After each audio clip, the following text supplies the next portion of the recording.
People call me Scoota. Yeah, I work at the Riverina Co-op here, and I love turning up here and getting out of bed and something to do. A bit like agriculture too, and I load up the farmers and I do stuff around inside, like do the bins and whatnot and all that. Scooter's been with the Riverina Co-op about 18 years, but we've had Scooter in a few different roles over the period, and he just adds value everywhere he goes. I think he's certainly been good for the culture of the co-op. You've probably already noticed the customers who come in love catching up with him. I think the co-op and Scooter have proved that with anybody with a disability, it's proving what they can do, not what they can't do or what their limitations are.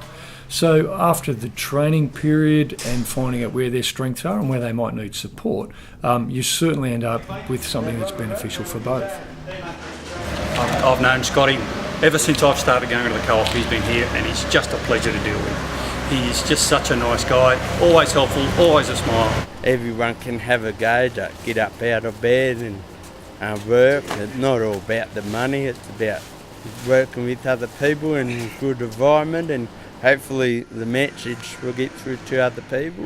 Scooter's always cheerful, he's always positive, doesn't have too many sick days, so from an employer's point of view, he's the perfect employee. As I said, considering, as long as we understand where his limitations are, and some of the things with Scooter might well be, on a really hot day he'll forget to have a drink. So we just make sure the people working around him encourage him and remind him just to have that. So there are some little 1%, as we call them, where he needs some support, but it's not too difficult most of the time. I think as an employer to other employers, I think the world's come a long way, particularly in the last 5 or 10 years, with the acceptance of employing people with disabilities. So it's no longer that scary thing that it may have been not too long ago. So I think community on a whole's accepting people with disabilities more. I still think there's a long way to go in that employer space, but I think the world's becoming more realistic, that it's not the scary thing that it used to be. And again, we've found that it's actually had lots of other benefits that I think we've benefited from as a business. I know our customers enjoy, and just that sense of worth that individual has. I think, that's only good for the world overall. Yeah, I'll be working forever.